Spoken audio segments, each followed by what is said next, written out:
আজকে যে বিষয়টা নিয়ে আমরা কথা বলবো, যেহেতু আমরা দুজনেই ম্যাথমেটিক্স ব্যাকগ্রাউন্ডের আছি, সেটা হচ্ছে, এবং দীর্ঘদিন আমরা যেহেতু এই সাবজেক্টটা নিয়েই পড়াশোনা করি, এই সাবজেক্টটাই আমাদের ধ্যান জ্ঞান চর্চা করি, তো সেটা হচ্ছে যে আমরা একটা জিনিস লক্ষ্য করি, পার্টিকুলারলি মিডল স্কুল থেকে সেকেন্ডারি স্কুলও বলতে পারি, মানে 6 থেকে 10 অবধি যদি ধরি, সেটা হচ্ছে যে একটা ফাউন্ডেশন কোর্সে সবার একটা ইন্টারেস্ট তৈরি হয়েছে, একটা ফাউন্ডেশন কোর্স। কিন্তু সেটা যে কি, সেই ফাউন্ডেশন কোর্সে এক্স্যাক্টলি কি পড়ানো হয় বা সেই ফাউন্ডেশন কোর্সে কি শেখানো হয়, সেই বিষয়টা তারা কতটা ভালোভাবে বুঝে সেখানে যাচ্ছে, সেটাও কিন্তু আমাদের কাছে ঠিক ক্লিয়ার নয়।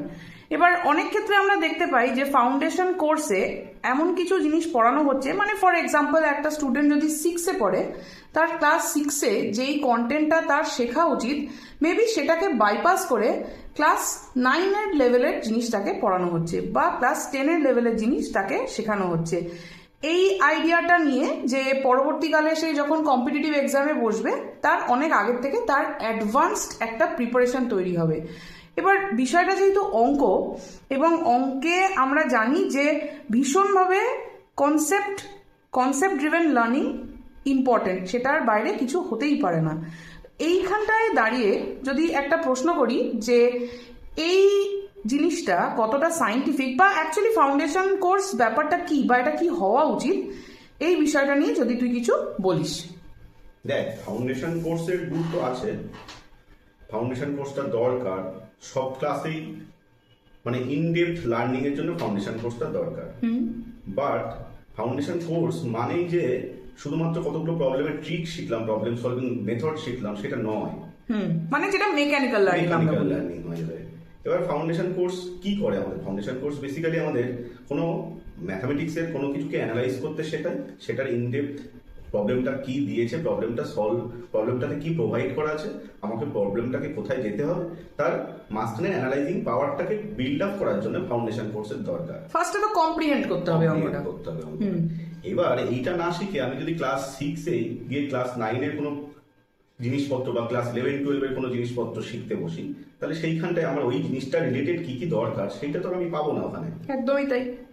সেটাই আজকাল হচ্ছে। এটা হতে হতে গিয়ে আজকাল বাচ্চাগুলো ফাউন্ডেশন কোর্স থেকে শুরু করে যখন ক্লাস কমপ্লিট করে নিচ্ছে, যখন তারা 11-12-এ হচ্ছে, তখন যারা যেই এই যে আমাদের যে একটা বিশাল বড় একটা সেই কম্পিটিটিভ এক্সাম, নট অনলি যেই, যে কোনো একটা কম্পিটিটিভ এক্সামের যে প্রেসারটা সিনিয়র সেকেন্ডারিতে তৈরি হয়ে যায়, সেখানে গিয়ে যখন একটা প্রবলেম দেখছে, তখনই প্রবলেমটাকে কি প্রোভাইড করা আছে সেটা, আর প্রবলেমটাকে অ্যানালাইজ না করে সে প্রবলেমটাকে দেখেই প্রবলেমটা শর্ট ট্রিক খোঁজাচ্ছে। একদমই তাই। এটা খুঁজতে গিয়ে সে কি করছে, সে বিভিন্ন রকম কোথায় কি পড়েছিলাম, কোথায় কি করেছিলাম, এইটা ভাবার চেষ্টা করছে। এইটা একদমই ঠিক নয়। মানে আমি একটা যদি বলি যে এরকম দেখেছি, বিভিন্ন বাচ্চার সাথে কথা বলেও দেখেছি, সেটা হচ্ছে যে ছোটদের মধ্যে না নাম্বার সিস্টেমের কনসেপ্টটা ভালো তৈরি থাকে না।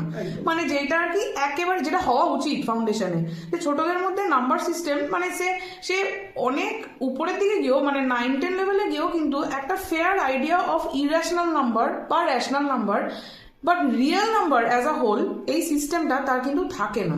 তো এরকমই একটা বাচ্চাকে যদি ক্লাস 7-এ বা 8-এ তাকে খানিক ক্যালকুলাস শিখিয়ে দেওয়া হয়, মানে এটা কিভাবে পসিবল? আদৌ কি এটা সম্ভব? না, আমার মনে হয় এটা ইম্পসিবল টাস্ক। ক্যালকুলাস আমাদের মধ্যে সবার মধ্যে কিছু না কিছুটা আছেই। মানে ক্যালকুলাস ইন দ্য সেন্স, আমি যদি বলি ডেরিভেটিভের কথা বলি, তো ডেরিভেটিভ মানে হচ্ছে রেট মেজার। সো আমি, তুই, ইভেন একটা রাস্তার কুকুর যদি থাকে, সে একটা যে যখন এই রাস্তাটাকে বারবার ক্রস করেছে, সে যখন একটা গাড়ি আসতে দেখে, সে দেখে নিয়ে তারপর রাস্তাটা পার হয়, যে কত স্পিডে গেলে রাস্তাটা পার হয়ে যাবে, এই কনসেপ্টটা আমাদের মধ্যে অলরেডি থাকে। কিন্তু সেটাকে যখন আমরা ম্যাথামেটিক্যালি এক্সপ্লেইন করি বা ফিজিক্সের ওয়ার্ডে এক্সপ্লেইন করি, তখন আমাদের সেটা জানতে গেলে ফাংশন জানতে হবে। সেই ফাংশনটা না জেনেই আমি যদি শুধুমাত্র ডেরিভেটিভ কি এইটা বলে দিই, এটা ঠিক নয়। বেসিক্যালি বলাটা কখনোই ঠিক নয়। এটা কিরকম ড্যামেজ তৈরি করতে পারে ভবিষ্যতে? এটা ড্যামেজ তৈরি করে, ফাংশনের কনসেপ্টটাই ঠিকঠাক ভাবে গ্রো করে না। মানে হ্যাঁ, সেই বাচ্চা সাপোজ সেটই জানে না, সেইটই জানে না। সেট না জেনে সে, মানে একটা রিয়েল নাম্বার সিস্টেমের উপরে যে একটা ফাংশন তৈরি হচ্ছে, সেই ফাংশনের আমরা ডেরিভেটিভ করছি, সেইটা তো বুঝতে পারছে না। সে শুধু ডেরিভেটিভটা কি হচ্ছে সেটা বলতে পারছে। এবার যখনই তাকে বিভিন্ন কম্পোজিট ফাংশন দেওয়া হচ্ছে, তখন সে সেটা ধরতে পারছে। মানে হায়ার অর্ডার লেভেলের কোয়েশ্চেন যখন তাকে উপরের দিকে ফেস করতে হবে, তখন তার কাছে এটা একটা বিশাল, মানে এটা একটা কাইন্ড অফ মুখস্থ বিদ্যা হয়ে যাচ্ছে নাকি? বিদ্যা হয়ে যাচ্ছে, মানে আমি কি, আমার কাছে কতগুলো ফর্মুলা দেওয়া আছে, সেই ফর্মুলা বেশি অঙ্ক করার মতো হয়ে যাচ্ছে। একদমই তাই, মানে একটু আগে যেটা আমরা আলোচনা করছিলাম, যেটা তুই বলছিলি যে 3টে নাম্বার যদি থাকে, এটা বল না, তুই বল 3টে নাম্বারের প্রোডাক্টটা যে সিম্পলি যদি ধর একটা 6 এর বাচ্চাকে যদি আমি একটা বলি যে পরপর 3টে নাম্বারের প্রোডাক্ট কি 6 দিয়ে ডিভিজিবল হবে কি হবে না, এবার এটাকে যদি কোনো লোকজনকে বলা হয়, সে অবভিয়াসলি প্রথমে তাকে ম্যাথমেটিক্যাল ইন্ডাকশন দিয়ে শেখাতে শুরু করবে। এটা নয় বেসিক্যালি, একটা 6 এর বাচ্চাও সেটাকে করতে পারবে, কারণ পরপর 3টে নাম্বার যখন আমি নেব, নাম্বার রিয়েল লাইনের ওপরে বা পরপর 3টে হোল নাম্বার যখন নেব, তখন তার মধ্যে সবসময় একটা ইভেন নাম্বার থেকে যাবে। সো 6 দিয়ে ডিভিজিবিলিটি দেখতে গেলে আমাকে 2 আর 3 দিয়ে ডিভিজিবিলিটি দেখতে হবে এই প্রোডাক্টটা।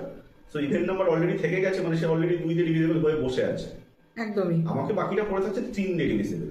এবার আমি প্রথম নাম্বারটাকে কনসেন্ট্রেট করলাম, প্রথম নাম্বারটা যদি 3 দিয়ে ডিভিজিবল না হয়, তাহলে তার রিমাইন্ডার কি কি পড়ে থাকতে পারে, বা 2। যদি 1 পড়ে থাকে তাহলে আমি দেখতে পাবো থার্ড নাম্বারটাও 3 দিয়ে ডিভিজিবল করলে সেটা রিমাইন্ডারটা 0 পড়ে থাকে। একদমই তাই। আর যদি 2 পড়ে থাকে প্রথম নাম্বারটা, তাহলে সেকেন্ড নাম্বারটা রিমাইন্ডার মাল্টিপল অফ 3 হয়ে যাচ্ছে। মাল্টিপল অফ 3 হয়ে যাচ্ছে। এটাই জাস্ট সিম্পল একটা জিনিস, সিম্পল একটা কনসেপ্ট। অ্যাকচুয়ালি ডিভিশন অ্যালগরিদমটা কাজে লাগছে এখানে, কোশেন্ট আর রিমাইন্ডারের গল্প। হ্যাঁ। এই কোশেন্ট আর রিমাইন্ডারটা কি সেটা বুঝলেই আমার বেসিক্যালি খেলাটা মানে অঙ্কটাকে আসলে ছবির মতো যদি শেখানো হয়, তাহলে এই যে ম্যাথমেটিক্সটা যে একটা বার্ডেন তৈরি হয়ে যায় ছোট ক্লাসে, ভীতি তৈরি হয়ে যায়, বাবার এই অঙ্ক এখান থেকে পালাতে হবে, সেই জিনিসটা বোধহয় থাকে না।